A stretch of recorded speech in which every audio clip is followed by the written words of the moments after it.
పాఠశాల ప్రధానోపాధ్యాయులు గారికి మరియు ముఖ్య అతిథిగా విచ్చేసినటువంటి మేడం గారికి, నా తోటి ఉపాధ్యాయులకు, గౌరవనీయులైన తల్లిదండ్రులకు, ప్రియమైన విద్యార్థులకు బాలల దినోత్సవ శుభాకాంక్షలు తెలియజేస్తున్నాం.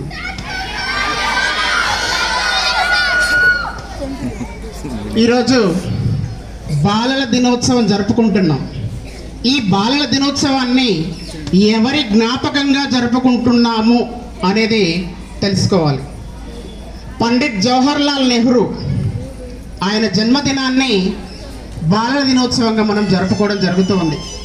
ఆయన నవంబర్ 14, 1889 సంవత్సరం ఉత్తరప్రదేశ్లోని అలహాబాద్లో బ్రాహ్మణ కుటుంబంలో జన్మించిన ఆయన జన్మదిన సందర్భంగా మనము ఈ కార్యక్రమాన్ని ప్రతి ఏటా పాఠశాలలో భారతదేశం మొత్తం మీదుగా మనం జరుపుకుంటాం. ఆయన తల్లిదండ్రులు మోతీలాల్ నెహ్రూ అండ్ స్వరూప రాణి. ఇప్పటిదాకా మనము బాలల దినోత్సవం అనగానే జవహర్లాల్ నెహ్రూ అంటున్నాం. జవహర్ అనగా అర్థం ఏమిటి? జవహర్ అనగా అర్థం ఏమిటి? జవహర్ అంటే ఆభరణం. జవహర్ అంటే ఆభరణం.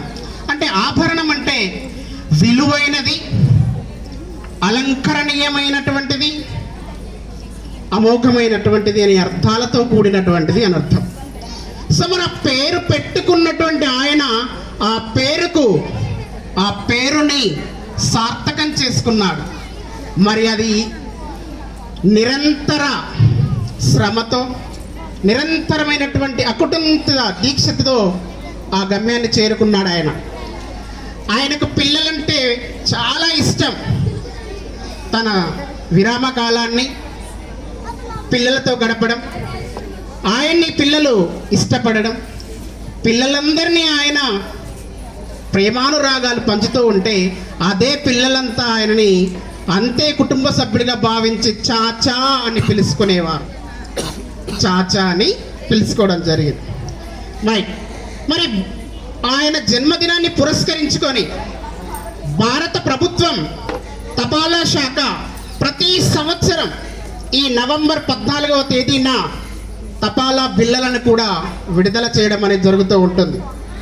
ఈయన భారతదేశానికి స్వాతంత్రం 1947 ఆగస్టు 14 అర్ధరాత్రి 12 గంటల తర్వాత వచ్చినటువంటి మన భారతదేశానికి మొట్టమొదటి ప్రధానమంత్రిగా సేవలను అందించాడు. 1947 నుండి 1964 సంవత్సరం వరకు, అంటే సుదీర్ఘకాలం 17 సంవత్సరాలుగా తన రాజకీయ ప్రస్థానంతో దేశాన్ని ముందుకు నడిపించిన వాడుగా మనము చెప్పుకోవచ్చు తను. అలాగే ఆయన స్వాతంత్ర పోరాట నాయకుడు, ఒక రచయిత, పండితుడు, చరిత్రకారుడు, తత్వవేత్త, రాజకీయవేత్తగా కూడా అన్ని కోణాలని చవిచూసినటువంటి వారు నెహ్రూ గారు. మరి భారతదేశంలో ప్రణాళికా వ్యవస్థను, పంచశీల ఒప్పందము, అలీన విధానంను ఏర్పాటు చేయడంలో కీలకమైనటువంటి పాత్రను పోషించిన వారు పండిట్ జవహర్లాల్ నెహ్రూ. మరి ఈయన 27 మే నెల 1964 సంవత్సరంలో ఆయన యొక్క తుది శ్వాసను విడవడం జరిగింది. ఆయన నిరంతరం చేసినటువంటి వాటిలోకి వెళ్ళి మనం మార్గదర్శకంగా తీసుకోవాల్సిన అంశాలు ఏంటి అంటే, దేశ భవిష్యత్తు పాఠశాల తరగతి గదిలో 4 గోడల మధ్యనే నిర్మించబడుతూ ఉంది. ఒక ఉత్తమ ఉపాధ్యాయుడి చేతుల మీదుగా ఒక ఉత్తమమైనటువంటి విద్యార్థిని సమాజంలోకి పంపగలం. ఆ ఉత్తమమైన విద్యార్థిని ఎప్పుడైతే మనం సమాజంలోకి పంపగలుగుతామో అప్పుడు సమాజం మొత్తం ఉత్తమమైనదిగా వర్ధిల్లుతూ ఉంటుంది. కనుక విద్యార్థులు పాఠశాలలో పాఠ్యాంశాలలో ఉన్నటువంటి అంశాలనే నేర్చుకుంటాం, మిగతా వాటితో సంబంధం లేదు అంటే మనం అన్నిట్లో రాణించలేము. పాఠశాలలో పాఠ్య పుస్తకాలతో పాటుగా జరిగేటువంటి సహపాఠ్య కార్యక్రమాలు అన్నింటిలో మనము ముందుకెళ్ళినప్పుడే మన యొక్క గమ్యాన్ని మనం చేరుకోవడానికి ఇక్కడ చాలా దోహదపడుతుంది, బాటలు వేస్తూ ఉంటుంది. ఎస్, తెలుగులో ఒక పద్యం ఉంటుంది నాన్న. ఆటలాడు వేళల యందు ఆడవలయను, చదువుకొనందగు వేళల యందు చదవవలయను, అట్లు కాకున్నచో ఆరోగ్యం అంతరించును. అంటే దాని అర్థం ఏంటిది? మనకు ఆటలకు కేటాయించినటువంటి సమయంలో ఖచ్చితంగా మనం ఆట ఆడాలి. ఆట ఆడాలంటే సార్కు కనబడకుండానో, ఇంట్లో పేరెంట్స్ కనబడకుండానో, సెల్ ఫోన్లోనో, వీడియో గేమ్లోనో ఆడే ఆటలు కాదు నాన్న. శారీరక ఆటలు, మట్టిలో ఆడాలి, అలసిపోవాలి.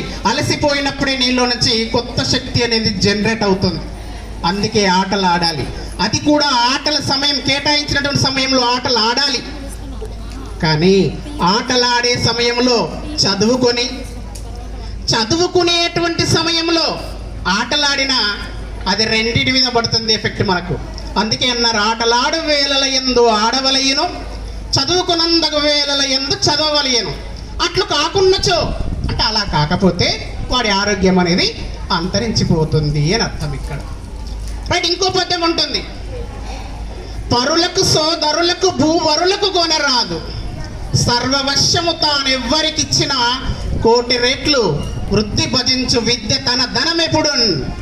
విద్య అనేటువంటి ధనాన్ని మనం గనక సంపాదించుకున్నట్లయితే మనం ఏ దేశానికి వెళ్ళినా, ఏ రాష్ట్రానికి వెళ్ళినా, ఏ ప్రాంతానికి వెళ్ళినా, అది రాత్రి పగలు ఎక్కడైనా ఎక్కడున్నా దాన్ని మన నుంచి ఎవరు దొంగిలించలేరు. అదే మన మెడలో చైన్ ఉంది, చేతికి రింగ్ ఉంది, పర్సులో డబ్బులు ఉన్నాయి, ప్రతి క్షణం మనం రాత్రి భయపడతాం, పగులు భయపడతాం, ప్రతి చోట భయపడతాం. విద్య అనేటువంటి ధనం మన దగ్గర ఉంటే ఎక్కడికి వెళ్ళినా మనం భయపడాల్సినటువంటి అవసరం ఉండదు. కనుక విద్య అనేటువంటి ధనాన్ని మన వెంట నిరంతరం తీసుకెళ్ళాలి. ఇది ఆయా పద్యాల్లో ఉన్నటువంటి సారాంశం.